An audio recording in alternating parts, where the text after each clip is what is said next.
Thank you everyone so much for joining us for today's training on cannabis and psychosis, led by Dr. Ryan Milton, PhD. This training is part of a statewide learning series designed to increase workforce capacity to address early serious mental illness and first episode psychosis. This virtual series is made possible by BSCA funds through the Kentucky Department for Behavioral Health, Developmental, and Intellectual Disabilities. Today's session will be held from 2 to 4 p.m. Eastern Time with a short break in the middle. Please note that your attendance will be tracked so that you can request a certificate of attendance. CEUs are not directly offered, but our team is happy to assist attendees as needed with those applications. And please note that certificates of attendance are only available to those who attend for 50 minutes of each instructional hour, and we'll also give 5 minutes of wiggle room. And please ensure that your full name is reflected on Zoom. So if you need to change that, please do so. As you all know, the meeting is being recorded and it will be shared via YouTube. We'll send the link out to attendees as well. And please make sure that you're muted, and any questions that you have, please put in the chat so that we can get them answered. My name is Hannah Brosnan. I'm the Finance and Operations Coordinator for Mental Health America of Kentucky. Joni has joined us as well. She's our Program Administrator. And this session is led by Dr. Ryan Melton, PhD, LPC, ACS. Dr. Melton currently serves as owner and operator of Endurance Counseling and Consulting, LLC, and he is the Behavioral Health Director at Evergreen Family Medicine in Roseburg, Oregon. Previously, Dr. Melton has served in a variety of director and university faculty positions and has led quite a few first episode psychosis trainings for us. So thank you, Dr. Melton, for joining us, and I'll pass the mic to you. All right. Thank you, Hannah. In terms of questions, hoping that Joni will be kind of keeping an eye on the chat. If questions should come up, we'll have some time at the end, or I'll make time at the end to answer any questions that you all have, assuming I know the answer to those. So yeah, today we're going to be talking about cannabis and psychosis at multiple levels. I'm going to give you a little bit of background in terms of some of the data. I'll give you some of the research. We'll also kind of talk about some differential diagnosis when it comes to substance-induced psychotic disorders, as well as some treatment option, assessment and treatment options. So we'll try to cover all that in the time that we have. I may move along if I need to a little bit quicker. And then, yeah, and we will be taking a break about an hour into the presentation, just to allow you to take care of whatever business you need to take care of. As mentioned, yeah, my name is Ryan Melton. I'm currently the Behavioral Health Director of Evergreen Family Medicine, which is an integrated behavioral health within a medical setting. And so work very closely with our medical physicians and integrating behavioral health in that setting. This is my business email here that you see, so feel free to jot that down and send me any questions or follow-up that you may have. I enjoy talking about this stuff, and I may not get to all of your questions, but I will respond should you email me a question, and I will make these slides available after the presentation. So I'll send them out to Hannah and she can share with all the attendees. All right, with that, I'll go ahead and get started.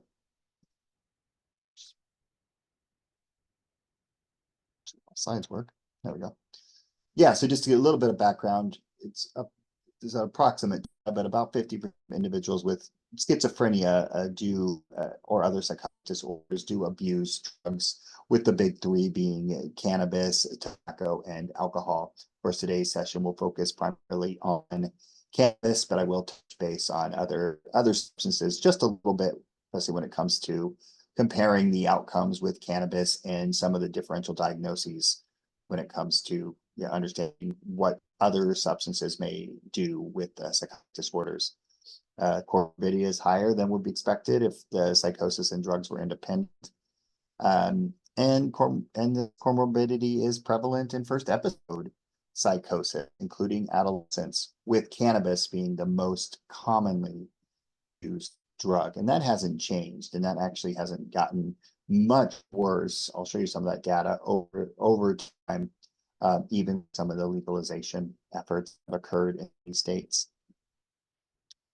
What we do know is that the use of cannabis is, in particular, is associated with psychosis severity in cross-sectional studies, and that has to do with individuals who are already diagnosed. I will talk also about individuals not diagnosed with a psychotic disorder and what the impact of cannabis is.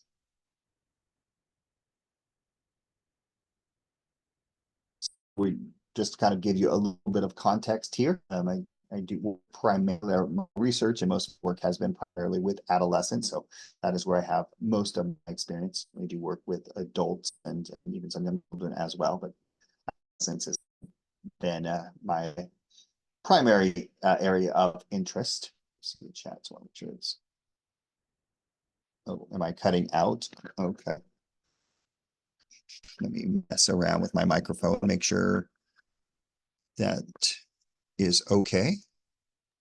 That sounds great, Dr. Melton. Okay. All right.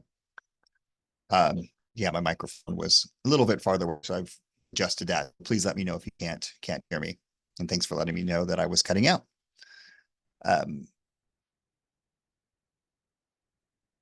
That's better. Okay. Thank you, Jessica. So what do we know about adolescence in a critical period characterized by many changes in the brain and behavior? Any of you that have adolescents or work with adolescents, that is no surprise to you. It is considered the second most active development period in terms of brain activity, with first being our first 3 years of life. So a really key component of our development. There's those normal changes that do lead to age-specific behaviors, such as peer affiliation, kind of connecting with our peers, and experimentation with drugs. So that we do know that changes in our dopamine systems kind of increase our risk-taking behaviors. So those actually are more rewarding for adolescents. So this is the time that drug experimentation does start to occur. And then certainly if that goes unwell, then certainly substance abuse or substance use disorders it can occur, but it is fairly normal in a lot of ways for adolescents to take risks, especially around using substances. And what we do know is that the receptors for cannabis peak during adolescence, and they're deeply interconnected with the dopamine system in the spectrum, and that has been implicated in psychotic disorders. So not only is brain development kind of big in adolescence in general, it is also the time that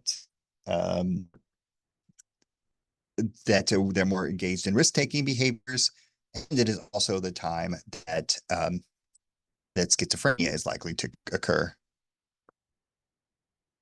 Okay, so Hannah is saying that my audio is a bit jumpy, maybe a connection issue. Please I don't know what, let me see if I can, give me a second. Let's see what I can do. See if there's something else I can do here. Dr. Melton, it may help as well if you want to try to turn off your video camera. Sometimes, Okay, sometimes that can sure. help with video. Yeah, I will do that. Hopefully that'll help if it is a connection issue, but I just want to check my volume is good and everything else looks pretty good, but I just wanted to make sure that if there was any I could do on my end, I make sure that I'm doing it because usually the connection is pretty good here. Okay, it seems a little smoother now, but so if you Okay. want to try to share your slides, and I'll let you know if there are any other issues. Okay, thank you. Thank you.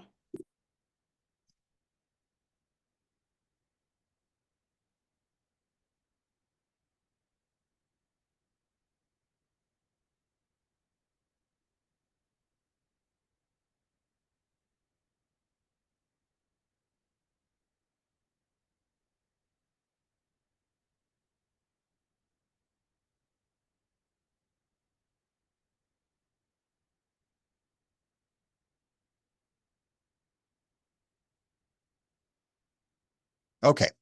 Hopefully everybody can see my slides and that Technical factor is taken care of. Just a heads up, we are also seeing your presenter notes. Percentage. Okay, so let me change that. Get you on the right. Don't want to give any secrets away, so can't have that. Um, all right, how is that? Do you just see the single slide now? Yes, it looks great. Okay, thank you. But I'm sorry, I will also give you a heads up that there's a blue bar over the title of the slide. It says R. Milton 15. Yep, that's There, that's great. Thank you. get out of the way. Thank you for that. Apologize for the technical difficulties. I am working on a slightly different computer today and working with two screens. That is a little bit different for me. Okay, let's move on. So as short, it's a perfect storm at this particular age. Adolescents are engaging in more risk behaviors. Dopamine system is quite active, and it seems to be the dopamine system that is involved in increasing the propensity towards schizophrenia. So all of this is happening within the same developmental period. So a really rough time potentially for adolescents, particularly those who are vulnerable to schizophrenia. Let's talk about schizophrenia potentially looks like. The studies on this are older and not super strong, but I wanted to just kind of show what the trajectory to schizophrenia may look like throughout the developmental years. There is some evidence to support that toddlers may have some developmental delays.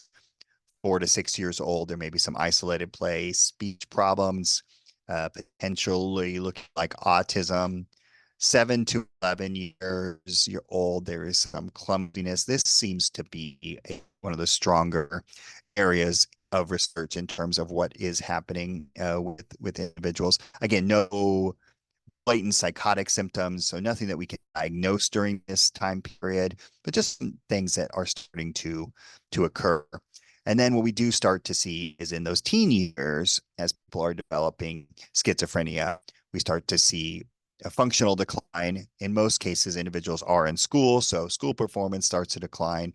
And then we start seeing what looks like social anxiety and isolation. And that's just your normal, quote unquote, normal trajectory to schizophrenia.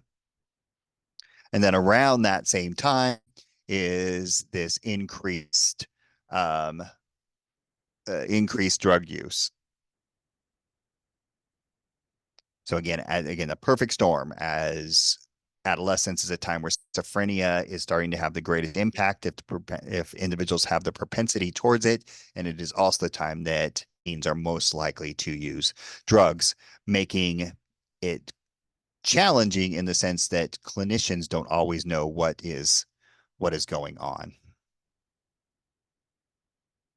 So let's just look at marijuana use disorder. This is actual use disorders. This isn't necessarily marijuana use. Over between 2016 and 2019, some of the most recent data a little bit harder to come by, but I'm slowly going to integrate that in, but it hasn't changed all that much. So if you look at this, what you'll start, the area that I want you to point out is where that red arrow is, in that where we have seen the biggest increase in substance use disorders is in the age between the ages of 12 and 17, which with it going up more significantly in the last few years. With 18 to 25-year-olds is actually down slightly, but pretty close, and then up slightly for individuals 26 older, but not necessarily significantly. So a lot of flat line, with the exception of this age group between 12 and 17, where we are seeing an increased substance use. So let's kind of talk about the debate. And that debate always has been, does marijuana cause psychosis, or and ultimately, does it cause a major mental illness like schizophrenia? Sharon asking about the Delta products. Yes, that seemed to be the case as well.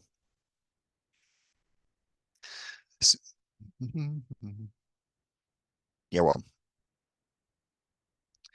so we have several systematic reviews. One of the largest ones was from the Lancet that did include that the evidence is consistent with the view that cannabis increases the risk of psychotic outcomes. So we've had that data for a long time. Now, our critics and our naysayers are going to say, well, is this just another reefer madness? Is it really true? Or is it that young people developing psychosis are prone, to using drugs, which confounds the data? Um, that doesn't necessarily seem to be the case. Although at the same time, I don't want people to panic either that marijuana is in majority of cases causing psychotic disorders, because that certainly is not supported in the data, is not supported by my personal experience or my colleagues' experience. However, we do see that marijuana in particular, cannabis in particular, does seem to increase the likelihood of psychotic conditions, and I'll go into more detail on that.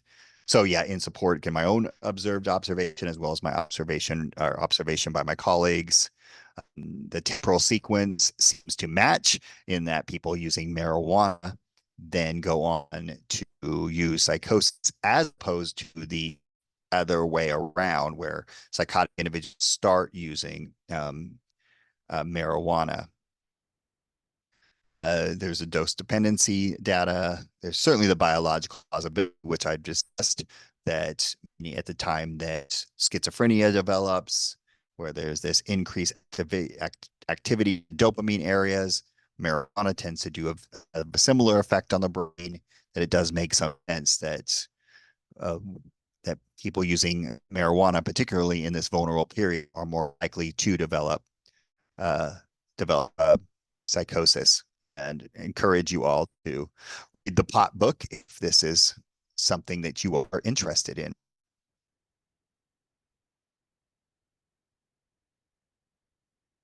Okay. I'm still hearing there is a little bit of jumpiness. Apologize for that. I will take a I will continue to please just continue to monitor that for me. I'm not sure that's occurring.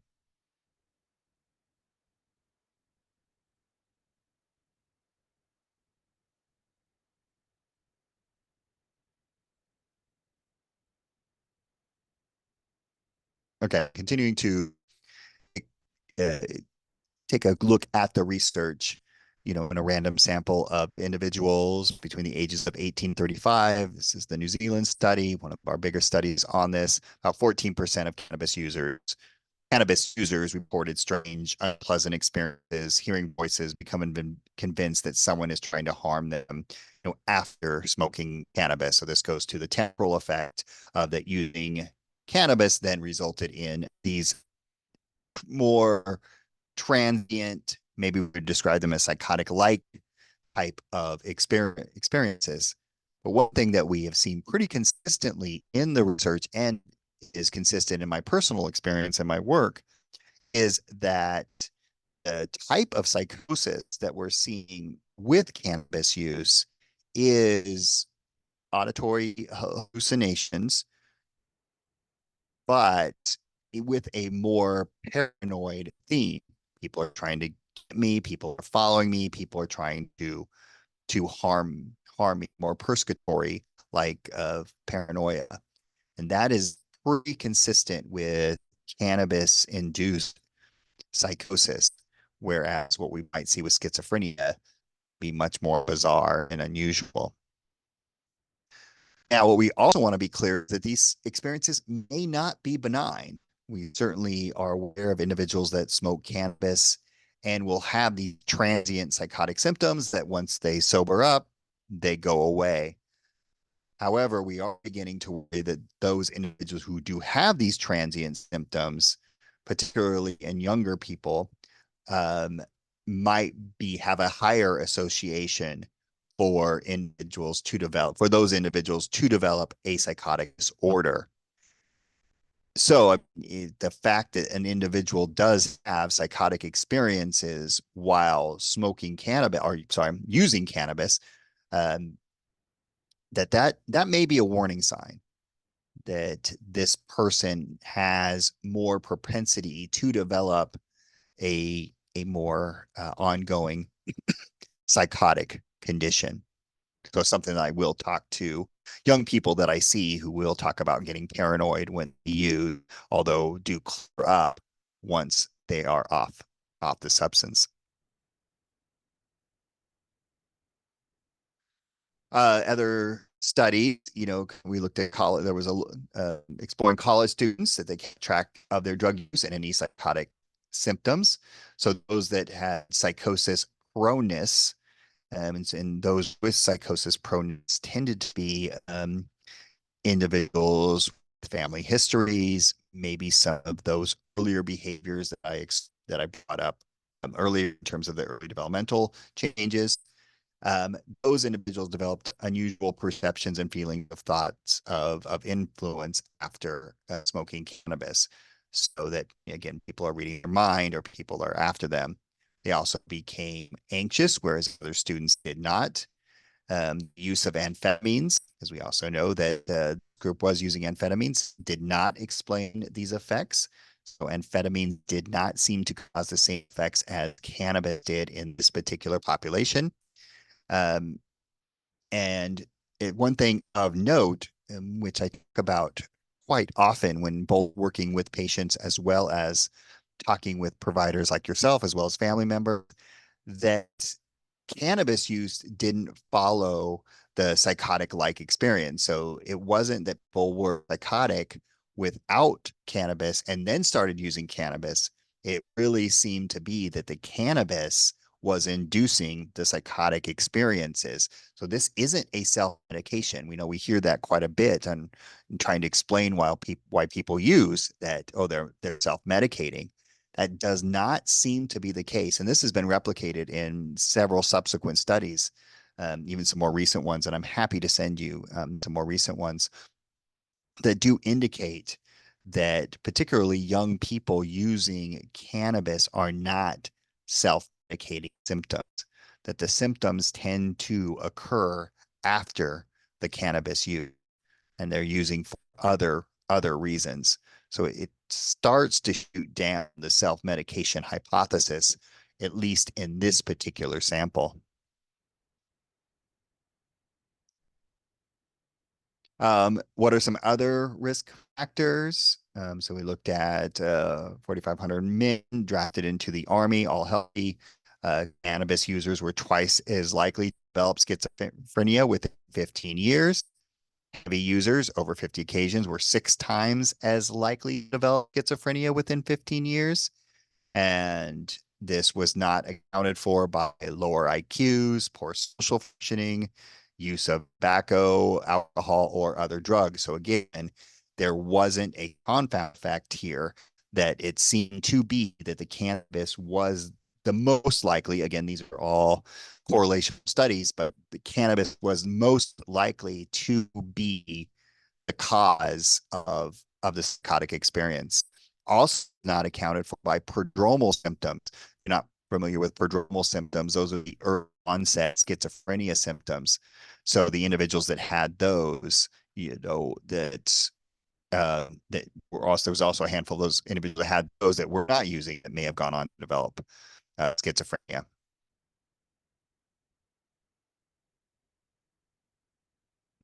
Okay, Hannah is asking me to log off because the audio is jumpy. So let me take a 5-minute break. I really apologize for this, and I'm going to call in from my phone.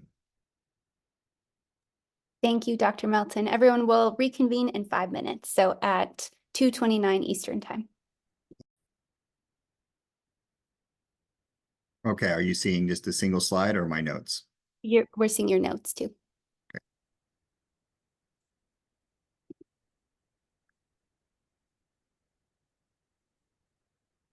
How about now? Looks great. Thank you so Okay. much.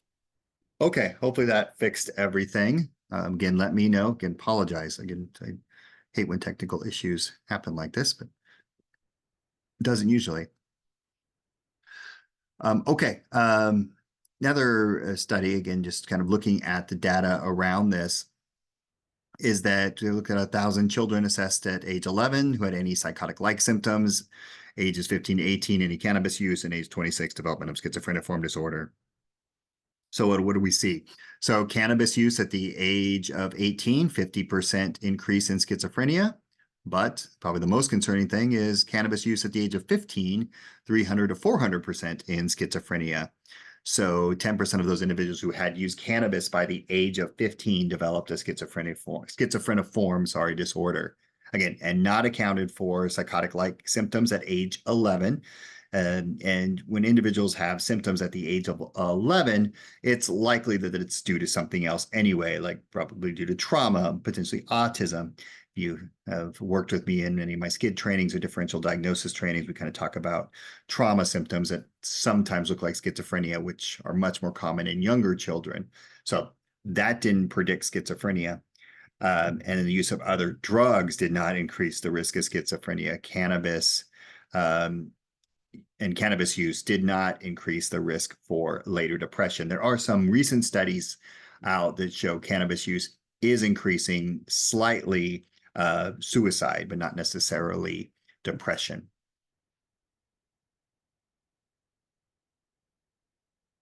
So again, when I do talks like this, I also like to say, well, what do the naysayers say? What are the people that don't necessarily believe this say? Or what are the questions? What are the criticisms? So I want to try to address those. What if there's already an epidemic where potent cannabis use is widely used? So it may already be an epidemic, and cannabis use may simply advance the onset of psychosis in those destined to become psychotic eventually. And of course, if that is the case, then that's not trivial. If that is the case, then we would want to know that if somebody has a propensity towards schizophrenia, then cannabis use could cause it, and we would want to prevent that. So I don't necessarily see that as a counter argument. I just kind of see that as actually supporting that cannabis can be dangerous in both individuals who don't have a propensity for schizophrenia and those who do have a propensity for schizophrenia. And maybe there's only a subset of the population that may be vulnerable to developing psychosis in response to cannabis use. Most people are likely not. And yeah, I would agree with that, that most people are likely not. I mean, I see many adolescents, as I'm sure you do, that don't develop psychosis, that we are really looking for the individuals that may have that propensity for it or that risk factor. Sometimes I even use the term when I see adolescents who are developing psychotic symptoms or talk about psychotic symptoms when they're high, that I say that is a warning sign that maybe your brain is allergic to this substance. And of course, an allergy is not an accurate way to describe it, but it's a good analogy that sometimes young people will understand that it's definitely a big risk factor. Clinical high risks, looking at those individuals who have clinical high risk for psychosis, found that half of the young people in the Columbia Prodromal Research Program use drugs, in particular cannabis, and most commonly used with adolescents, less so cocaine, amphetamines, and hallucinogen. When these at risk were followed, psychotic-like symptoms, primarily perceptual disturbances and anxiety, fluctuate over time with cannabis use. And participants said when they smoked cannabis, they felt better. I'm sure you've heard that before. I've probably heard it yesterday, that when people smoke, they definitely feel better. However, the psychotic-like symptoms follow over the next few days. So what I think is happening is that they're getting a temporary relief from smoking cannabis. Maybe they don't feel as anxious, or sorry, I keep saying smoking, but using cannabis, that they may feel a little bit better. It does help in some areas, but the long-term effects outweigh any potential benefit that comes from cannabis use in adolescents that have a propensity towards psychosis. All right, so let's kind of talk about why people are using. I really want those of us who work in this field with individuals who are developing psychosis or have psychosis and are using cannabis, I really want us to move away from the self-medication hypothesis, because this does not seem to play out in the data, that people are using cannabis to medicate their already existing symptoms. That does not seem to call itself out in the literature, and honestly, it has not called it. I don't see it that much in my practice either. So, participants said when they did smoke, they felt better. Again, with psychotic symptoms occurring over the next few days. So there was a survey done, and why are you using? And then, not unsurprisingly, we would hear responses like, because it makes you feel good, because it's fun, or simply to get high, because it's what my friends do. It's what makes social gatherings more fun. It's a way to celebrate. It's a way to be social, or maybe coping with an unpleasant effect.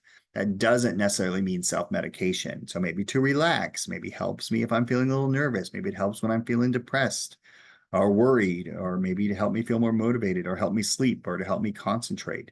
So these are the reasons that young people are giving us, that the reasons why they smoke. What you didn't really see there is to cope with my psychotic symptoms. And it just does not seem to be the case. So again, as in schizophrenia, are young and in adolescents with other psychiatric issues, the clinical high risk use reported using marijuana primarily for mood enhancement.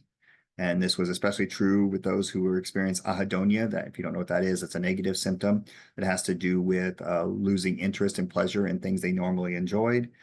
And then social anxiety was more associated with social motives, desire, or acceptance, and coping with that unpleasant affect, as I mentioned earlier. So again, in short, individuals with psychosis, or individuals that are developing psychosis, use marijuana for the same reasons that adolescents who use marijuana, who don't have clinical high risk for psychosis, they use it for fun, they use it to relax, they use it for mood enhancement. They're not using it to treat their psychiatric symptoms. So now, can cannabis lead to psychotic disorders in those of individuals who are at risk? Does baseline cannabis use predict conversion to psychosis? Again, this is looking at a sample that were of individuals who were considered at risk for psychosis. So no, we did not find that those who were at risk for psychosis predicted conversion to psychosis in the 7 negative studies. But Cran study, a meta-analysis, found cannabis abuse and dependence is predictive of psychosis onset in clinical high risk, even if the cannabis use per se is not. So to simplify that, it is not individuals who occasionally use cannabis, even individuals who occasionally use cannabis who have a propensity to develop psychosis. So those individuals who we have already identified as clinical high risk for developing psychosis, if they use occasionally and do not meet a criteria for a substance use disorder, which we used to previously call substance abuse or substance dependence, they don't seem to be converting. The group that seems to be converting to schizophrenia is the group who is using to the point where it is causing them difficulties, where they're developing a dependency or other behavioral problems associated with the use. So it is our heavy users that are ultimately developing a schizophrenia or a psychotic related illness, which over the course of my lifetime in the field, we used to believe that if people were using cannabis and for years and then later got psychotic, we didn't consider that a drug-induced psychosis, because we said, well, they've been using and they never got psychotic, so this must be schizophrenia. Now we understand that there seems to be a buildup with use, that this isn't like, cannabis is not like methamphetamines in terms of somebody uses methamphetamines, they may get psychotic within hours of the use, whereas individuals who use cannabis have to be using, the ones that develop schizophrenia are more likely the ones that have been using at a dangerous level, or at least at a criteria level for a substance use disorder, over many years, maybe even over many years. So kind of, you can, if you have that thought, you can take that out. That's no longer supported in the literature, or has not been supported in the literature, maybe never was. So it is longer term use that an individual can still have uh, a conversion to a psychotic disorder when they've been using cannabis for years.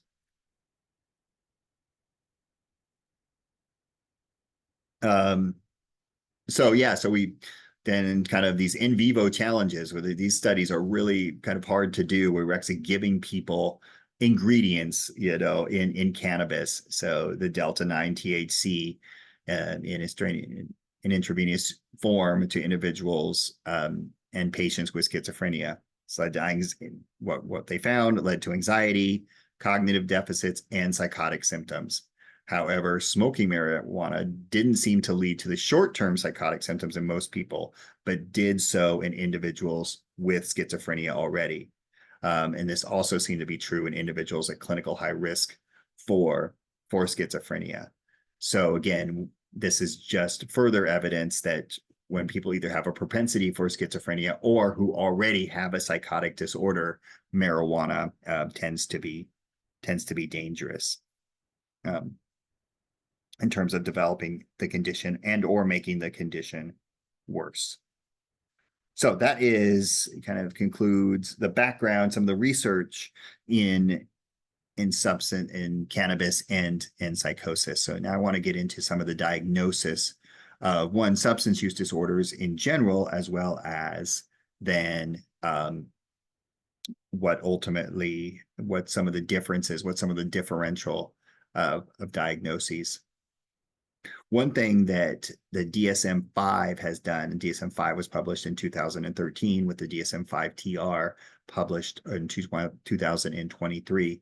Both of these manuals have stated that we as clinicians really need to be careful in diagnosing mental health conditions, particularly psychotic conditions, if the individual is already using substances. Because what we do not want to do is diagnose somebody with a primary psychotic disorder if they've been using substances that can then cause psychosis. As we now know, we've now reviewed the literature that it can cause, even in people not prone to schizophrenia, can cause psychotic symptoms that tend to be transient.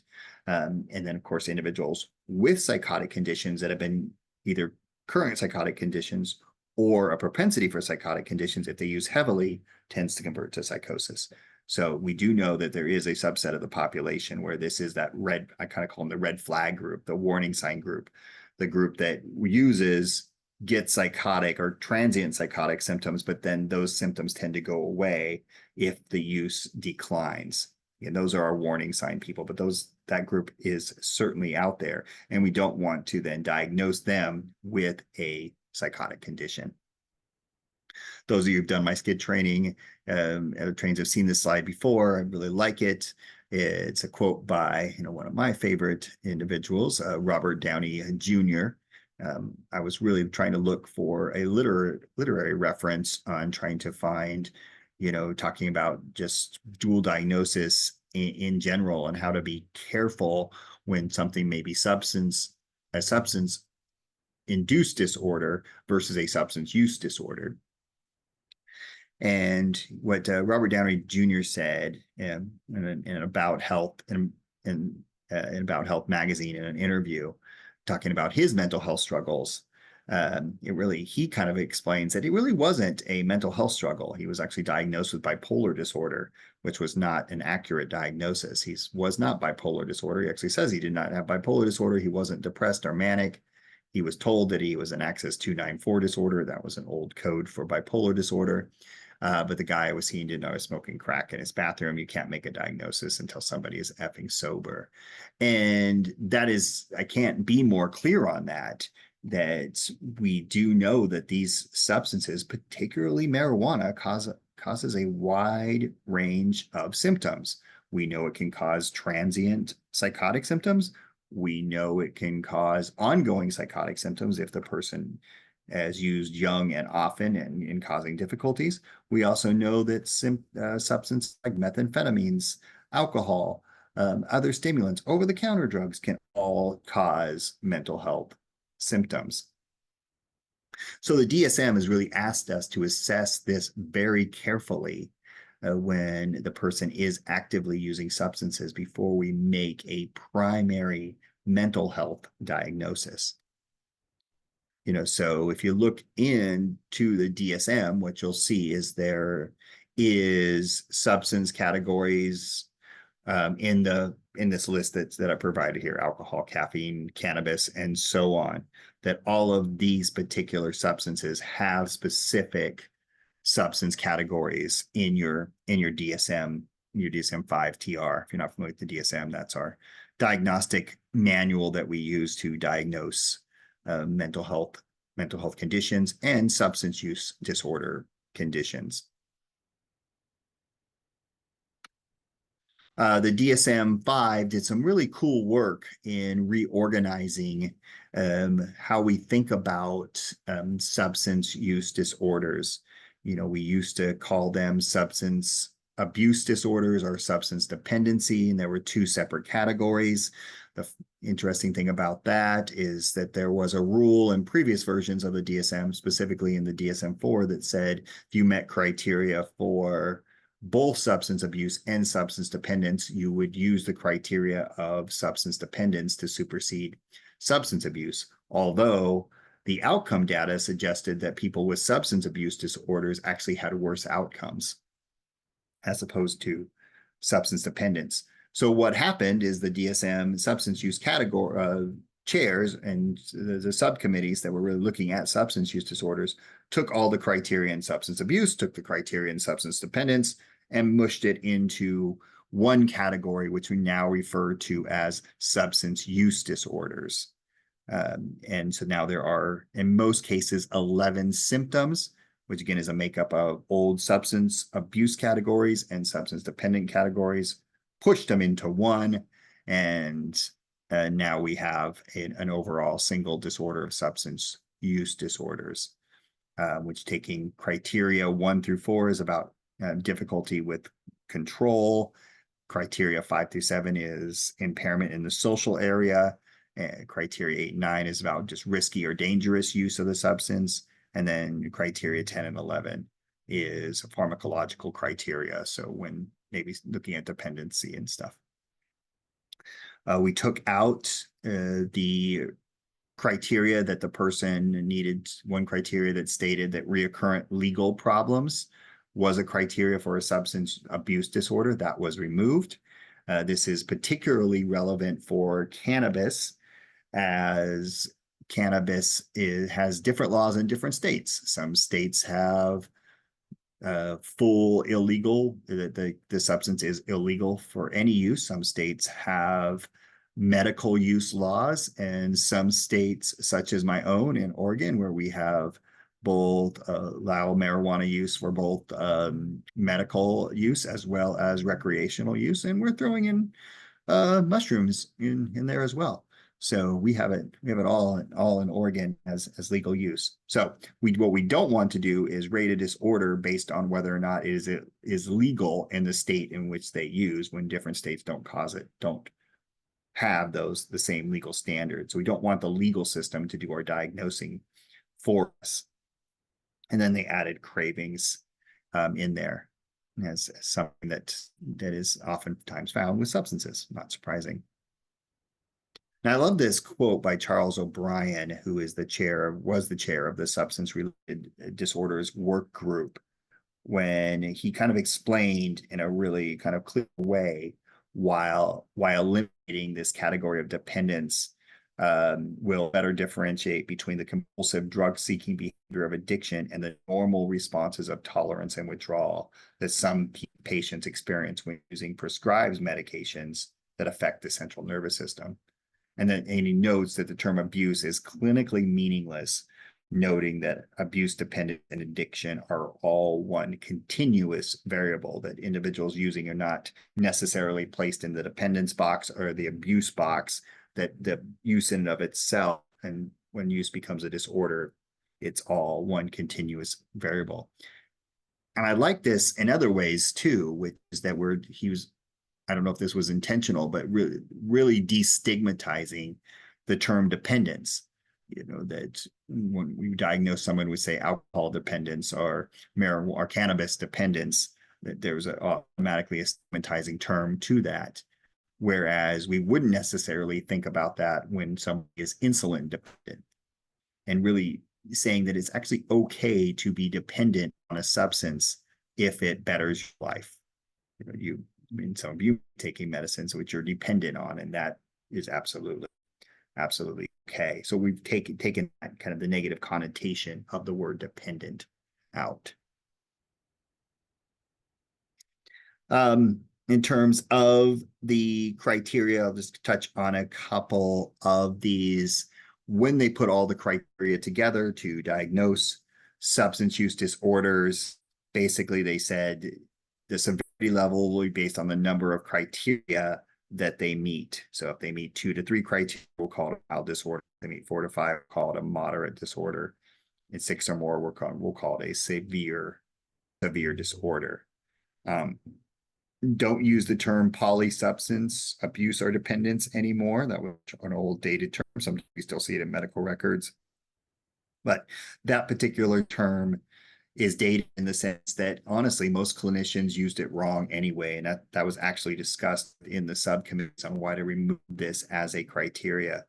Because polysubstance abuse or polysubstance dependence, what that really meant was the individual didn't have a drug of choice, and that we were supposed to assess for all of the substances anyway. But what would happen is if an individual is using multiple substances, clinicians would oftentimes use the term polysubstance abuse or polysubstance dependence, which did not give then a clear, clinical picture of what the drug of choice was, but it also didn't give a good, clear clinical picture of what we could do to treat it. Recognizing that people use different substances for different reasons, and some people will use and not have will use one substance and not have a disorder, but use another substance and have a disorder. That the use of a substance in and of itself is not necessarily a disorder. Another note that's topical to our discussion today is that cannabis withdrawal was added to the DSM-5 and 5-TR, meaning that, yes, despite some early misunderstandings of cannabis, is that cannabis is indeed addictive, and there is a withdrawal effect from cannabis, which at one point in my career, was not well understood, and even going as far as professionals saying that there was not addictive qualities to cannabis, and you did not get addicted to cannabis, when in fact that you do. So I just want to bring this to everybody's attention, because I still think there's some confusion about it, in that the term substance use disorder, the term that we're now using when we diagnose substance use conditions, is that what we're looking for here is not necessarily the amount of use, but the problematic pattern of the use. So the definition of a cannabis use disorder now is a problematic pattern of cannabis that leads to clinically significant distress or impairment. So again, it's not about the person using every single day. That would lead to necessarily to a substance use disorder. As I mentioned earlier, and this is supported again in the literature, that there are people that use quite frequently who never have problems with their use, and certainly don't ever develop psychotic symptoms. Those individuals don't necessarily meet criteria for a substance use disorder.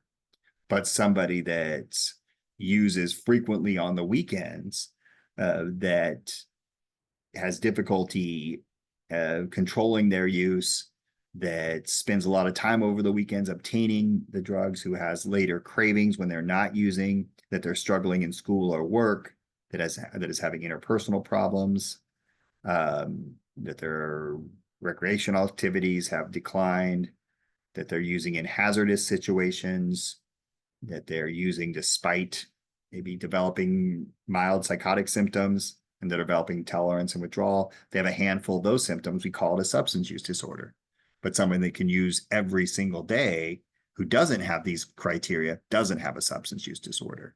So that's really what we're looking at here. We're moving away from some of the Alcoholic Anonymous like influence that or Narcotics Anonymous influence that would say any use is abuse, which is not necessarily the case, even in individuals who had used previously and stopped. There is literature to support that individuals can return to normal use even when they've had significant substance use disorders in the past. Now, I'm not saying go out and encourage that.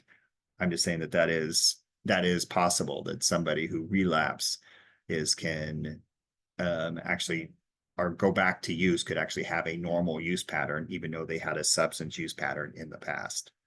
Is it risky? Of course, but is it possible? Yes. I also want to talk about the specifiers for a second, whether or not you would give somebody an early remission in a substance use disorder or a sustained remission in a substance use disorder. So an early remission is no symptoms within the last 6 months. And then sustained remission is no symptoms with the exception of craving in the last year. Now, what you heard me say, I hope, is symptoms, not use. So you can give early remission or sustained remission specifiers if the person is still using, as long as the symptoms are no longer occurring. So remission specifiers have to do with the remittance of the symptoms, not abstinence. So really, in a lot of ways, moving away from some of the abstinence-only models, or that's the only way for sobriety. And that's just really not the case, at least not how we're thinking about substance use. And why I'm bringing all this up in a broad sense is because I think it has a lot of applicability towards cannabis, in terms of that we might get that a lot of our treatment approaches involve harm reduction, or maybe reducing use or reducing problematic use, as opposed to stopping use, given the high prevalence of use in our population, particularly with adolescents.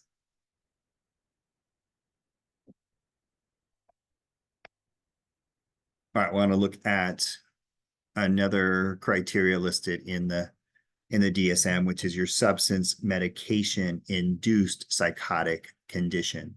So when do we diagnose a person with a substance induced condition as opposed to a mental health condition, or a dual diagnosis where they have both a mental health condition and maybe a substance use disorder? So focusing just on psychosis, since that's the topic of our discussion today, is that the person must present with hallucinations or delusions. Now, I can tell you with most substances, particularly marijuana, that the hallucinations tend to be more perceptual in nature. So maybe hearing something or seeing something that isn't there. If they're seeing something that isn't there, like a visual hallucination, that is almost always, if they're using substances, is almost always due to the substance. Visual hallucinations in and of themselves are pretty rare in schizophrenia. And the delusions, if they have delusions, tend to be referential and paranoid. They're believing that somebody is following them, and they're looking for evidence that people are following them, that this license plate has a letter on it that their name starts with. So I think that's evidence that people are following them. So these much more kind of persecutory, paranoid like beliefs are the most common type of delusion in drug induced situations. And then you need onset during or soon after intoxication or withdrawal. The caveat here is with marijuana, that individuals can use marijuana for long periods of time without developing psychotic symptoms, but if they continue to use, can develop psychotic symptoms a year, 2 years after they've been using, particularly if they started using prior to the age of 15. That's what we see later, or increased likelihood of developing schizophrenia. But they might be smoking for 2 years, might smoke from 15 to 17 and not have any psychotic symptoms. Then you see them at 18 and they have psychotic symptoms. If they've still been smoking, that still could be a drug-induced psychosis, or it could be that they're now moving towards a schizophrenia disorder. Certainly the substance have to be capable of inducing. Not every substance causes psychosis. And certainly not every substance causes every form of mental health symptoms. So I oftentimes get the question of mania and bipolar disorder. They said, I have a young person that's manic, but they've been smoking marijuana for years. Do you think that caused it? And we don't have evidence to support that marijuana causes mania. Certainly causes psychosis, but it doesn't cause mania. There's been a couple of case studies out there, but there's nothing that I have seen anyways. And certainly if someone has some information, I'd love to read it, but I've not seen anything that says that, at least anything definitive that says that marijuana can cause mania or bipolar disorder, but certainly can cause, or at least worsen, schizophrenia. If you're familiar with the criteria of schizophrenia, the big three symptoms in schizophrenia are hallucinations, delusions, and disorganized speech. Now, what you don't see up here in these substance-induced psychotic disorders is that third criteria of disorganized speech, again, of the big three in schizophrenia. And that is purposeful. It wasn't an error in any way, that it says that disorganized speech tends to be much more common with schizophrenia. So what we might see is somebody using marijuana, and maybe they've been using it for a long time, that gets really disorganized in their speech. That is unlikely to be, at this point, a substance-induced disorder, and much more likely to be schizophrenia. Whether the drugs caused it, or they had a propensity, or they already had it, disorganized speech is much more related to schizophrenia than it would be a substance-induced psychotic disorder. So there are some differences, at least in the content of the symptoms that we see between, say, schizophrenia and a substance-induced psychosis. Oops. So just some differential is what's the difference between substance-induced psychosis and schizophrenia.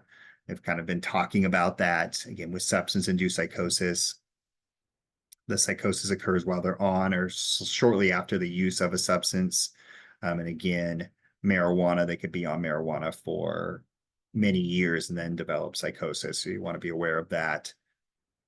And then I oftentimes get asked, well, how long does a person need to be off a substance before you would consider it a primary mental health disorder versus a substance-induced disorder? And there's really no good answer to that. The best answer that I can find, if we're going to use the American Psychiatric Association and the DSM as our gold standard, the recommendation from that association, as well as from the DSM subtext, is not in the formal manual of the DSM, but it's in manuals tied to the DSM.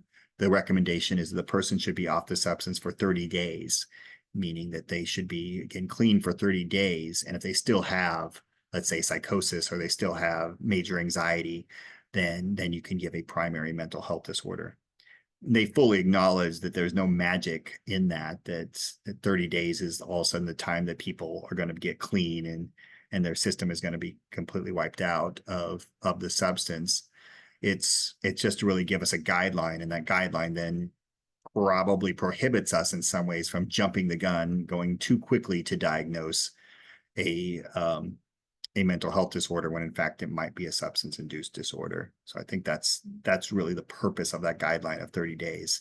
I've read articles recently that suggest methamphetamine-induced psychosis, that it could be up to 6 months of sobriety before the psychosis stops. So definitely varies based on drug, definitely varies based on the individual, their metabolic rate, what substances they used, and everything like that. Certainly when somebody has a psychotic disorder, you don't need to have substances. And if substances are used, this is when the timelines get really important. Did the substance predate the onset of the psychotic symptoms, or did they start using after they had the psychotic symptoms? So we look at that temporal relationship. And then does it fit the pattern, right? So substance-induced psychosis, what's more common here? No disorganized speech. Delusions tend to be paranoid. And if there's perceptual challenges like hallucinations, those hallucinations tend to be visual. So seeing things that aren't there. or if they are auditory, then tend to be related to the paranoia. So those are the most classic symptoms in a substance-induced psychotic disorder, where schizophrenia, disorganized speech, cognitive decline, a wide range of other symptoms, mental status changes, a much more disabling condition. And I'll go ahead and get more into this. So it leaves us with a lot of questions in that trying to differentiate this substance-induced psychotic disorders from schizophrenia, because we don't always know, did the substance trigger the schizophrenia or is it maintaining it? Again, we have evidence supporting both. We do know that certain populations, heavy use of marijuana, particularly younger age, can trigger schizophrenia. And we also know that individuals with schizophrenia who start using particularly marijuana or other substances makes it worse. They're less responsive to medications. They're more likely to spend time in a psychiatric hospital. We have all these functional outcomes that suggest it makes it worse. You have to look, do the symptoms correspond to the substance? So some of the things that I've talked about, if they're manic, probably not cannabis. Could be a stimulant, but it's unlikely to be cannabis. Just paranoia and no other symptoms, probably cannabis. So trying to get a sense of what substances cause what symptoms. Do the symptoms fit a primary psychotic disorder? Schizophrenia has some pretty, actually fairly specific diagnostic criteria, which includes loss of insight, functional decline, delusions for a certain amount of time, or hallucinations for a certain amount of time, disorganized speech, but really a really drop off in behavioral functioning is a kind of classic of schizophrenia, which you may not see in a substance use disorder. Temporal relationship I've talked about, when they start using, what symptoms started to appear, or vice versa. And then behavioral experiment, and I've done this with a handful of patients, always all through with it, I'm going to be completely honest, but I certainly have tried it, in which I have asked patients to give me 30 days. If I see young patients, I'll say, can you cut off the marijuana for a month? And then I don't care what you do necessarily after that. I'm going to prefer you stay off of it, but I just want to understand if what you're experiencing is a primary psychotic condition that could be developing for you, or if these symptoms will go away if you stop using. I have had a small handful of individuals who've taken up on it, and we've been able to have a fairly frank discussion where symptoms persisted or didn't. Again, this requires that the individual has insight and things like that, which isn't always the case. But if they do, then you can try these behavioral experiments. And if they do clear up, sometimes clear up in terms of their psychiatric symptoms, it's eye-opening that this substance does seem to be causing this problem, and that's again a red flag for them. And again, something that we can talk about in our therapy. A lot of these I've already kind of talked about. Again, the general rule is, before you diagnose a substance-induced disorder, that the person should be off the substances. Or sorry, before you diagnose a primary psychiatric disorder, that the person should be off the substance for 30 days.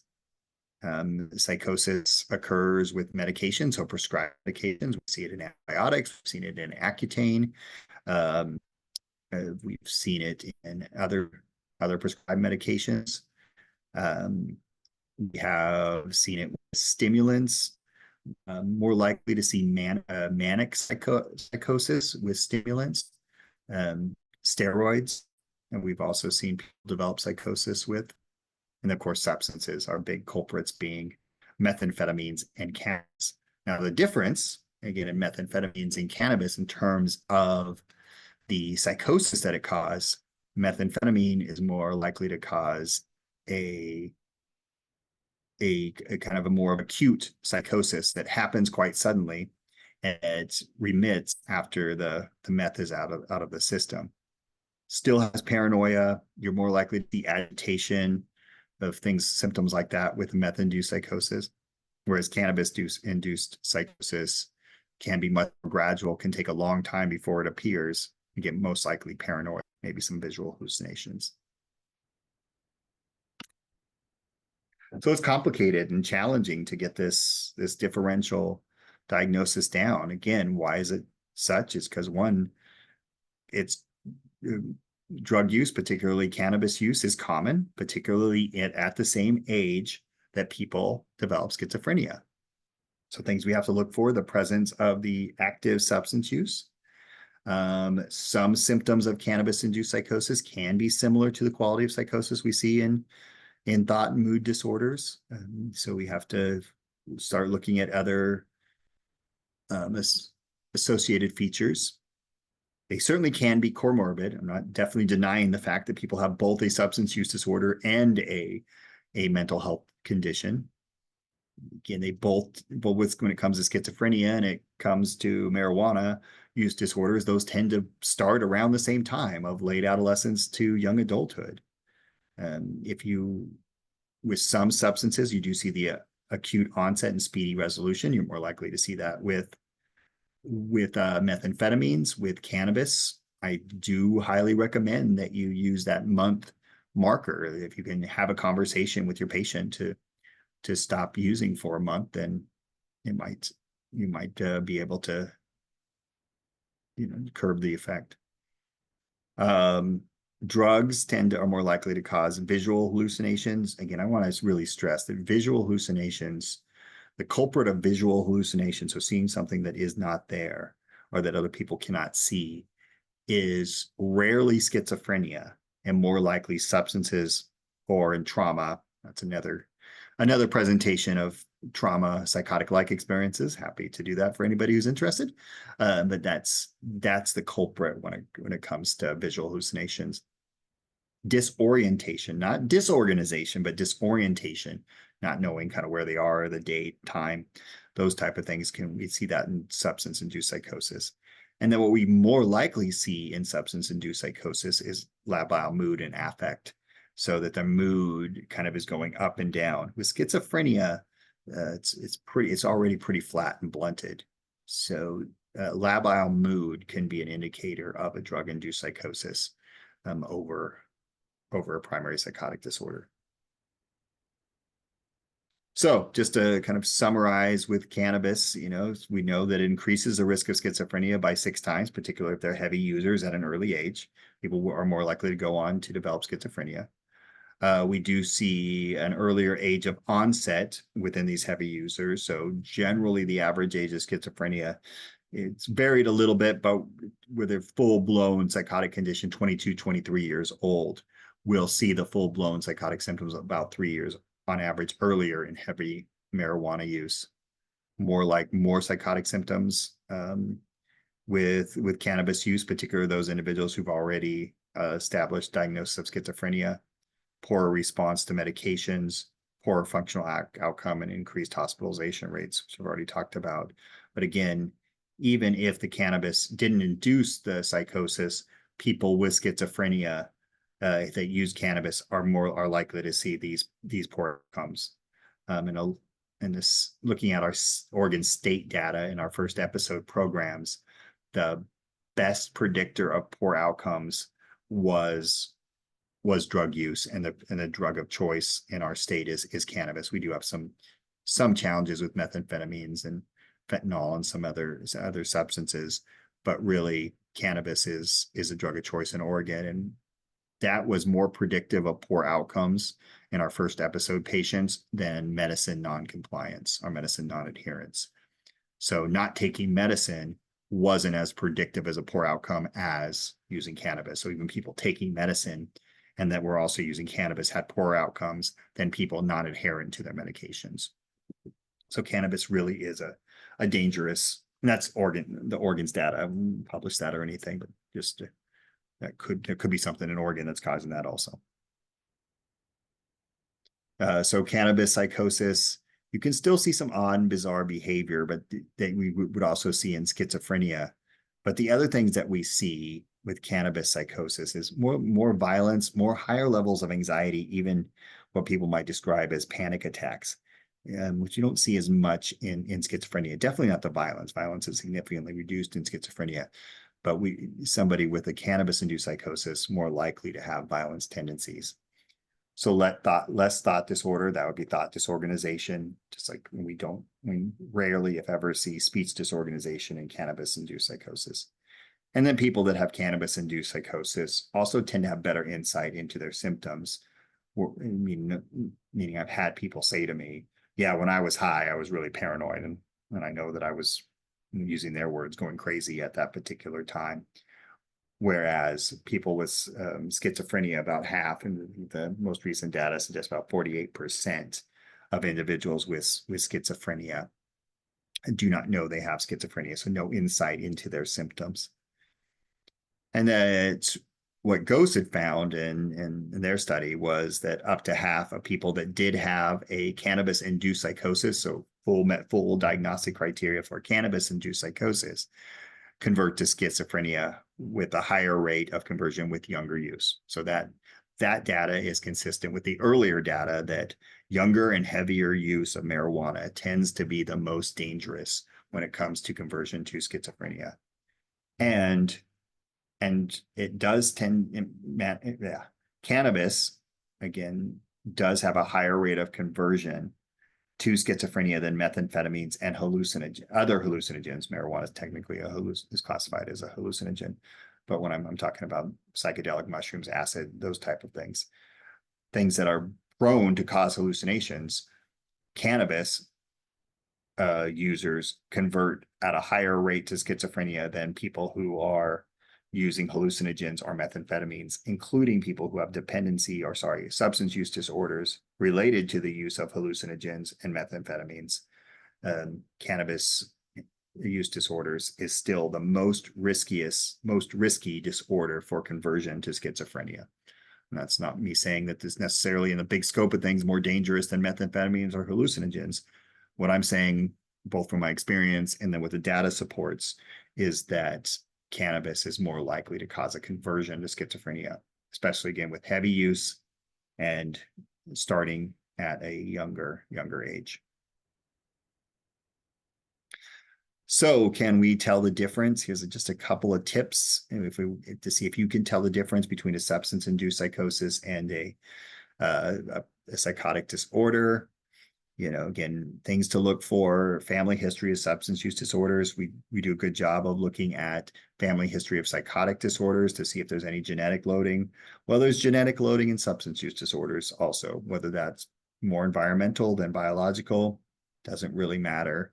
That when you have a family member, or particularly a first-degree relative that has a substance use disorder, their child is more likely to have a substance use disorder.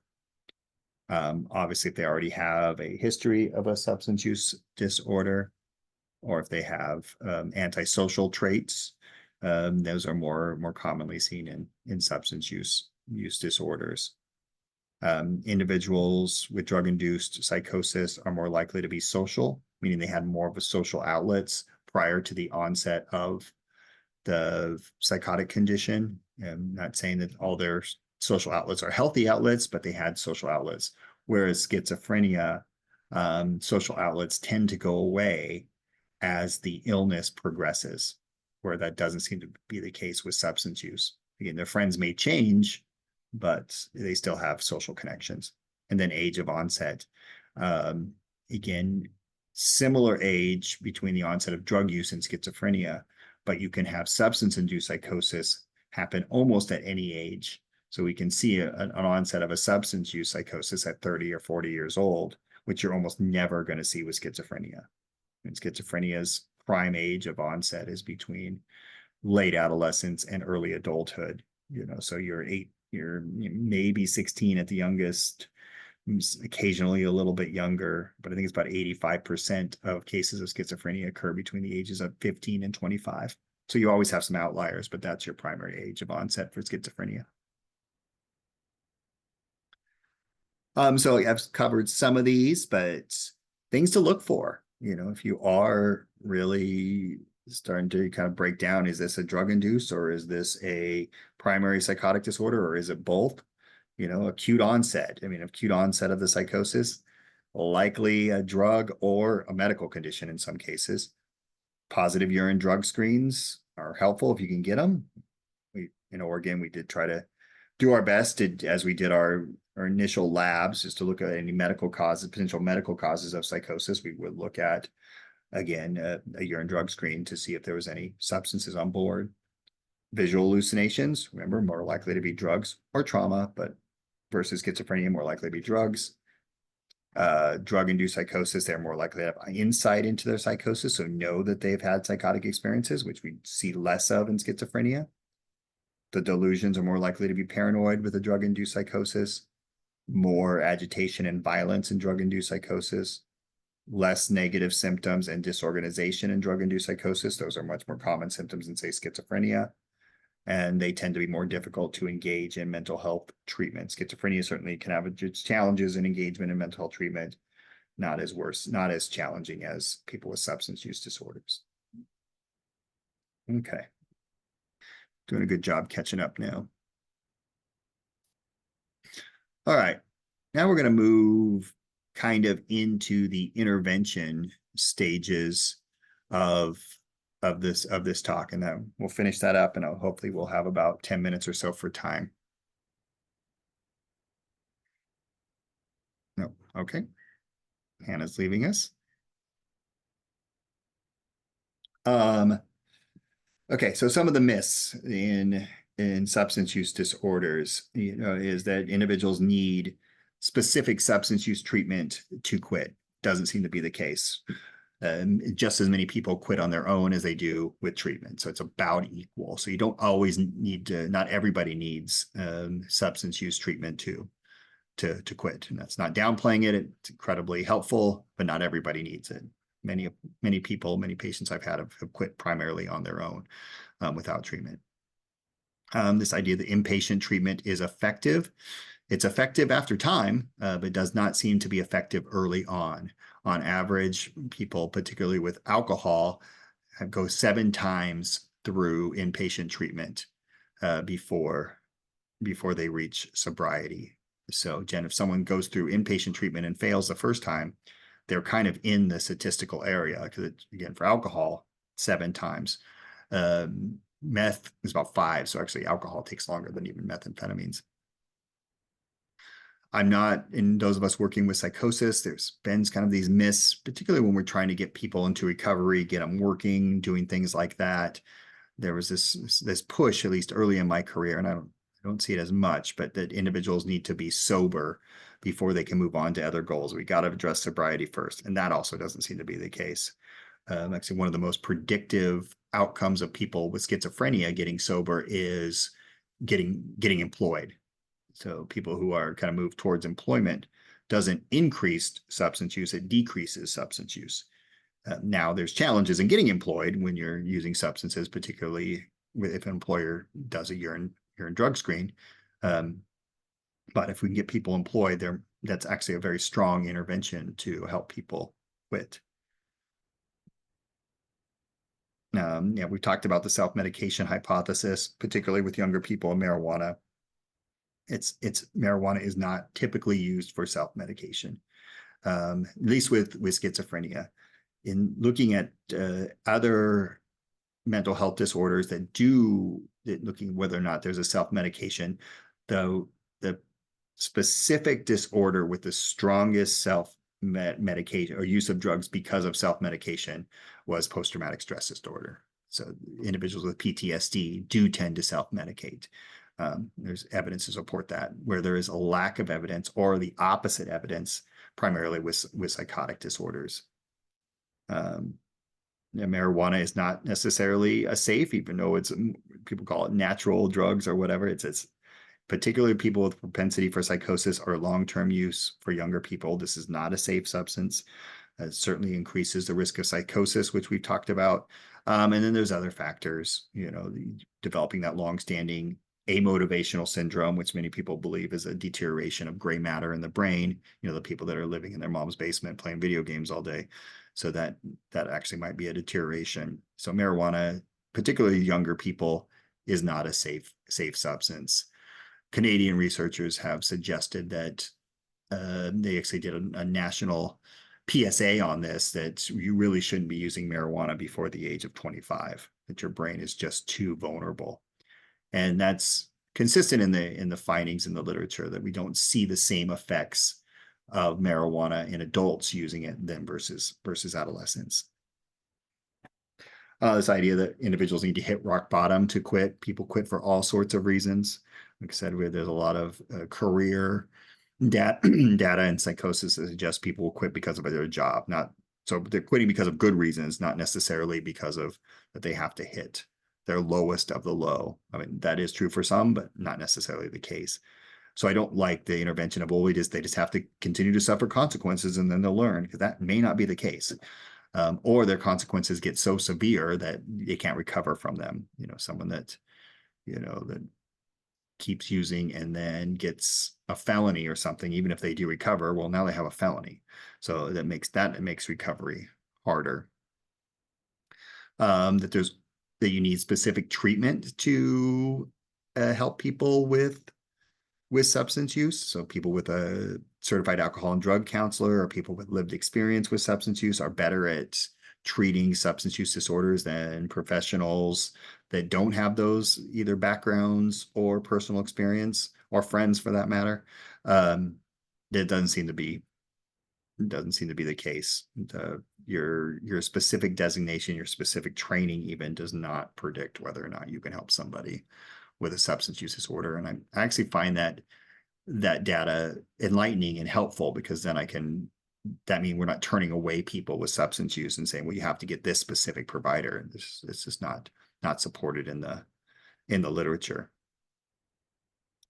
Consequences are an effective form of treatment. That doesn't seem to be the case. We have super high relapse rates from people leaving residential. We have super high relapse rates from people leaving prisons and jails. And we have very poor outcomes for people mandated to, especially services like Alcoholics Anonymous or Narcotics Anonymous, mandated to those particular groups. It's the outcomes are quite poor. Abstinence should not always be the goal. I mean, abstinence can be a goal for some people, but I think particularly for individuals that we work with psychotic conditions, I'm leaning much towards the harm reduction interventions, and I would be towards abstinence. Just because, particularly with marijuana, just because, one, again, it's commonly used. In my state, it's actually quite cultural in terms of people using. People have been using for generations. It's a income for many families in Oregon. So it's not. We look more in the kind of the harm reduction approach, and that co-occurring disorders are common in about 50% of people with schizophrenia. And even in that data, I'm skeptical of it in a lot of ways, in that they're pulling from so many different sources that it's hard to say whether or not these are drug-induced disorders or co-occurring or things like that. That isn't always filtered out in the data. So I'm not sure it's as common as we think it is, but needless to say, it does exist. So there's some of our myths that I like to talk about, those to kind of lead into interventions. So medication interventions, right? There are good medication interventions for alcohol. There's not a good medication interventions in reducing cannabis use, particularly in adolescents or young adults with psychotic disorders. So we don't have a good medication for that. Now, you can have secondary effects, like someone starting on an antipsychotic may give some people some insight into both their psychotic condition and their drug use, and that could help. But there isn't necessarily a direct effect between an antipsychotic and reducing marijuana use. So we don't have a good medicinal treatment for reducing marijuana, particularly those with psychotic disorders. And the psychological treatments have shown to help reduce cannabis use somewhat. I could say the data is great, because then I'd be being dishonest with you. Substance use disorders are probably an area that we as treatment providers and as a system of treatment providers really need to take a close look at, and looking at our data and our outcomes, because they're not great. It's probably where we struggle the most. And then we throw on psychotic disorders and we have a challenge. So just something we look at, and this is why I talk differently about it. It's like, well, we've been doing this way for a long period of time, and the data doesn't suggest that it's actually that helpful. So moving towards harm reduction, thinking about substance use disorders differently, that it's more about the symptoms, not about the use. It's more about the outcome, not the use necessarily. So really thinking about it that way.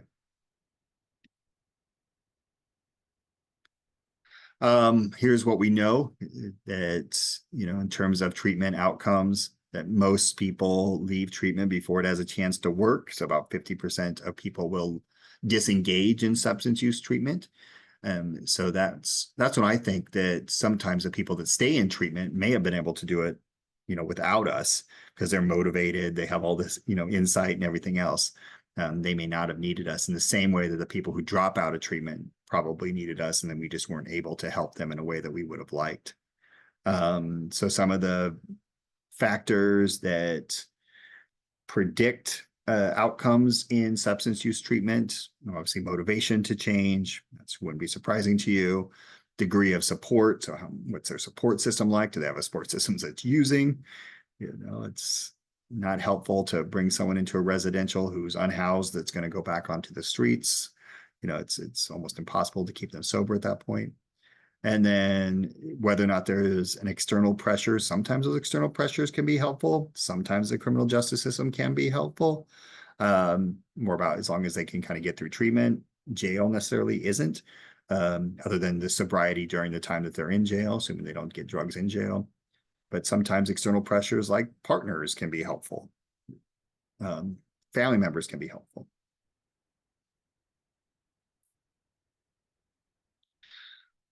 Kind of looking what does help then, it's probably not going to be surprising to you that the client's rating of the alliance between them and their treatment provider is the best predictor of outcome. So do they have an understanding of the TGB, which is task goal bond? So do they have a bond with their treatment provider? Do they have shared goals? And do they have shared tasks or shared idea of what the interventions are? So I know that some people get referred to AA or NA for the treatment of substance use disorders, but if they don't have a shared understanding of what the model of AA is trying to do, it's unlikely to work. If they do kind of follow that philosophy, then it's more likely to work, and that's much more predictive of the intervention itself, but the person's sense of their relationship with the intervention and with the provider that's providing the intervention that actually predicts outcome. So I'm all much more about kind of, building rapport, building relationships with individuals more so than intervention.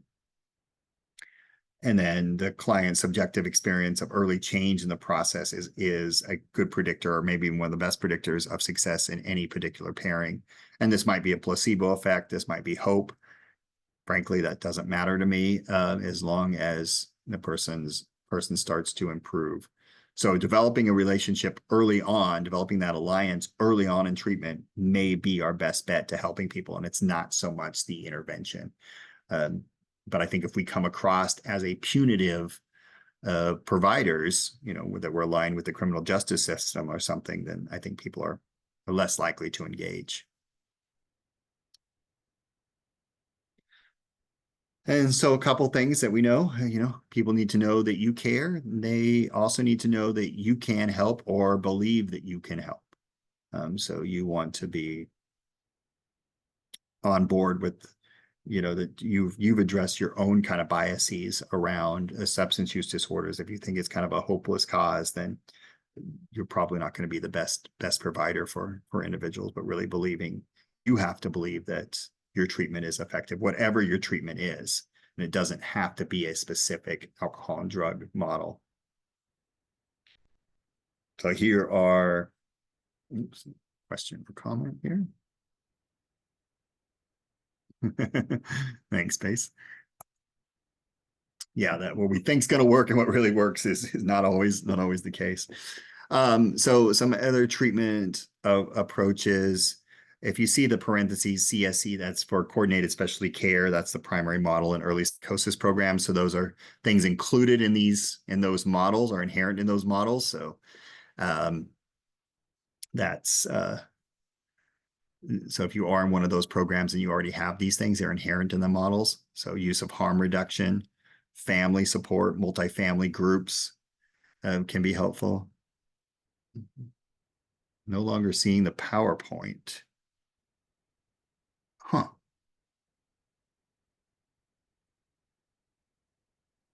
Oh, Joni says she can still see it. I'm still seeing it. Can't see, is it? I don't know what happened, Pace. Sorry about that. Yeah. Yeah, everybody can see it. All right. Yeah. Wasn't me this time. That's okay. Cognitive behavioral therapy, some good outcomes, psychoeducation. I do a lot of, certainly do a lot of that, just about people experiencing early psychotic symptoms when they're using marijuana. Reverse employment education. Again, do not be afraid to continue to work with people's goals, even though they're still using. If they've got goals around work, move them towards work, move them towards education. If that's what they're thinking about, even if they're actively using, you might have a reverse rehabilitation effect, which is that folk get to the goal and then maybe the goal takes care of the problem. So going into school may reduce use. Getting a job may reduce use. Finding a relationship may reduce use. So you might work the opposite of what we think. Prevention approaches, of course, those are ones I spent most of my career in, just not trying to get not people to develop substance use disorders at all. Done that work with schizophrenia and have pretty good outcomes. Maybe it could work well with substance use disorders if we can find good predictive variables. I know they're out there. I just haven't done as much research on that. But in terms of why people start using, and maybe we can do some prevention there, with the exception of DARE. DARE was a cool program that was a huge failure. And did actually, DARE programs in schools actually saw increased use versus a decrease in use. But got to see cool cars. AA, NA, dual diagnosis anonymous can all be good models. And, I'm just saying they are not the only model. An abstinence approach, the disease model does not work well for everybody. It certainly works for some people. And if the individual buys into that, then that is a great intervention. But if not, it's not going to be helpful. And I actually worry it sending people to NA, DDA, or AA when they're not kind of bought into that philosophy might do more harm than good, both to the individual that's part of it as well in terms of engagement, but also hurting those who have bought into that philosophy and are really working on their sobriety in those group settings. So the inpatient can help, but it takes time. Incarceration can help in the moment, but tends to not have the good outcomes afterwards.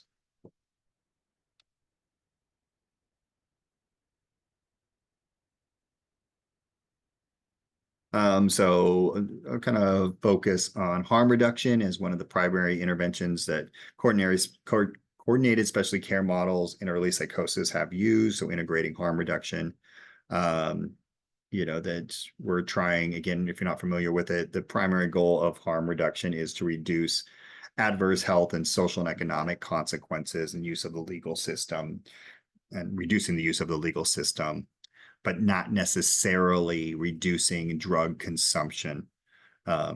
So what we're trying to do in harm reduction, how I kind of think about it, you're trying to not focus on the process, but you're focusing on the outcome. The process is helping the person quit, but instead of helping the person, instead we'll focus on the final outcome, which is maybe the person's employed, has strong relationships, those type of approaches, and not worry as much about absolute sobriety or abstinence. We've been using these for years. Some common examples, needle exchanges, help maybe reduce the propensity of diseases, particularly STIs. Substitution therapies, can maybe using a cleaner substance. I mean, one thing I really like about the legalization of marijuana is that we do have shops now that you can understand how much THC is in there. And so you can substitute a higher THC marijuana with a lower THC. When it was all illegal and on the streets, you didn't know what you were getting. supervised injection facilities. Those are really your drug-related harm reduction models. But harm reduction we do all the time. Sex education that's beyond abstinence only, use of a helmet or wearing a seatbelt, sunscreen, social distancing during our COVID period. All of those things are harm reduction. We're trying to kind of prevent and something, but we're still maybe hanging out with people, putting ourselves at risk of getting a disease, but we're social distancing. We're still driving a car, but trying to reduce harm by wearing a seatbelt, still ride our bikes, wearing a helmet, still hanging out in the sun, putting on sunscreen.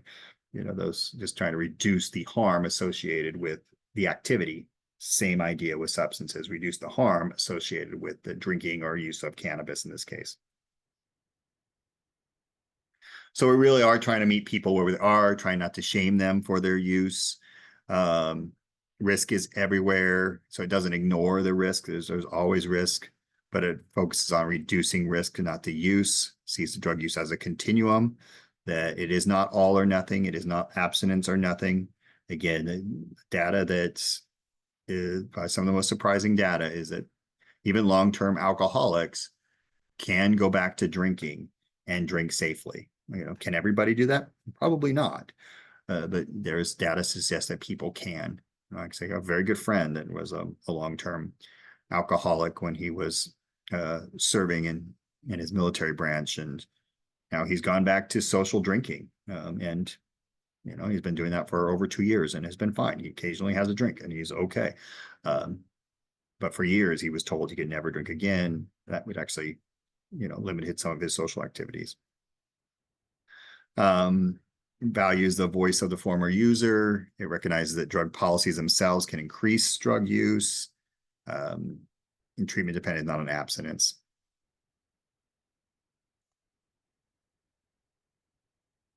Yeah, we are moving away. Thanks, Pace. We are moving away from the term alcoholic. So if I said that, I apologize, and try not to use those terms. Yeah.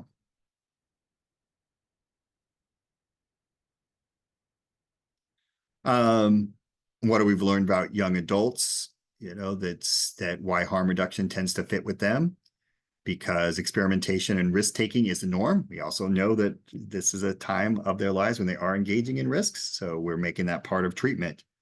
Rejection of authority. What we know about, again, today's adolescents is they like to be heard, that they have knowledge at their fingertips that other generations did not, that they have a desire for autonomy. It's important to consider primary versus secondary prevention. That motivational interviewing is a developmental tool. You're experimenting, you're trying different things. And you can also say that some of the evidence that is in favor of harm reduction are periodicals like High Times and Leafly have endorsed motivational interviewing strategies. So it's not just the academic articles that say AMI is effective. It's your marijuana periodicals, High Times and Leafly, have said, if you're having problems, here's an approach that might be helpful. Okay. I'm going to skip through a little bit. Here's just some modifications in some of the assessment questions. Again, you will have all of these, so you can use them. So just different ways to ask about marijuana use versus just how much do you use, kind of understanding, what do you like to do? Who do you smoke with? How often do you typically smoke? What's your method? Is it eating? Is it smoking? Is it vape? Are you with friends? These type of questions. These are the responses to these questions will help you with the intervention more so than how often do you use and what are the consequences for use. And here's just some strategies, for the kind of harm reduction strategies that I've used. Delaying use, avoid the synthetics. I didn't get into that much, but synthetic cannabis is terrible for psychosis. Avoid combustion cannabis, avoid deep inhalation, avoid frequent use, certainly don't drive. If you have those adverse effects, let's see if we can really reduce it. Stick with the same dispensary, buy the same stuff, look at what's in it. We have the ability to do that now. Don't eat the whole brownie. You know, the different strategies that you can use that are very much harm reduction. You know, don't buy in bulk. Buy if you're going to buy a little bit. You know, plan ahead, monitor your use. Give people a heads up when you're trying to cut down. You know, I used to have patients that would in some ways kind of lie to their friends a little bit about why they had to cut down. You know, things like that. To kind of so they could still hang out with their friends, but we're still not kicked out of their group. Take a pass every so often, or take smaller hits if you're in the joint circle.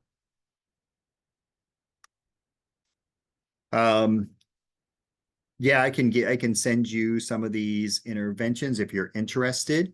I do use something called the payoff matrix. It's kind of a motivational strategy for helping people kind of decide whether or not thinking about quitting is useful. And it's just about the cognitive level and not necessarily quitting. It's more about the cognitive level, thinking about quitting. And so it's kind of a good step for people in that kind of contemplative, maybe even pre-contemplative stage of quitting use. Okay, just to summarize, it's estimated that cannabis use can account for 13% of all cases of schizophrenia, which is higher than having a first-degree relative with schizophrenia. So using marijuana is a greater risk of schizophrenia than if your dad or your mom had schizophrenia. Cannabis and other substances can be modified, unlike genes. So if you have a propensity for a psychotic disorder, that is not going to be modified. That is your genetic makeup.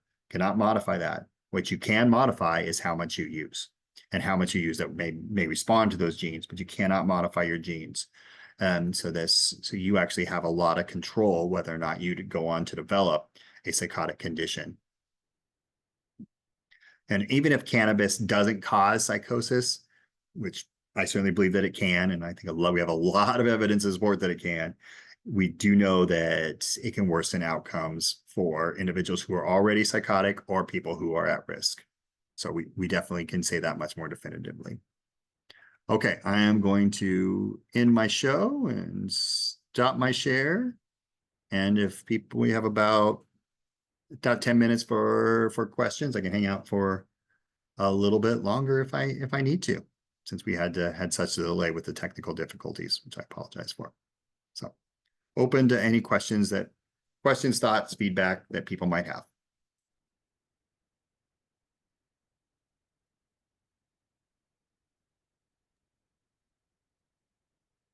I am going to hop in with some housekeeping items just in the meantime. But please, if you have any questions, go ahead and drop those in the chat and we'll get to those. As soon as I'm done, I'll just take a second of your time. Thank you for joining us for this Marijuana and Psychosis webinar led by Dr. Ryan Melton. We also want to thank Dr. Melton for his time today. Also, thank you everyone for bearing with us with our technical difficulties. I know that those are frustrating, but it's the price that we pay for the convenience of online learning sometimes. Right. Please visit our website at mhaky.org for information on more of our summer FEP learning series. We have a lot of really interesting sessions coming up. We would love to have you guys for those. As Hannah mentioned before, CEUs are not directly offered by us for these, but we are happy to help you self-submit for those. In order to receive a certificate of attendance, please complete the post survey, which I'm going to share in the chat box right now. These certificates will be dispersed by the end of the month, and you'll also get this link in an email. So if you use it today, don't worry. Additionally, the session recording will be shared via our YouTube channel, and you will also receive a copy of the slide presentations in your email. So thank you so much, everybody. I'm scrolling through the chat. It looks like we're not getting any questions, but lots of kudos to you, Dr. Melton. All right. Well, yeah, if questions come up or you think about something later or you have some specific client questions, I think you have my email, and again, I'll get the slides formatted and sent off to Hannah so everybody can get a copy of those. Perfect. All right, I'm going to stop our recording.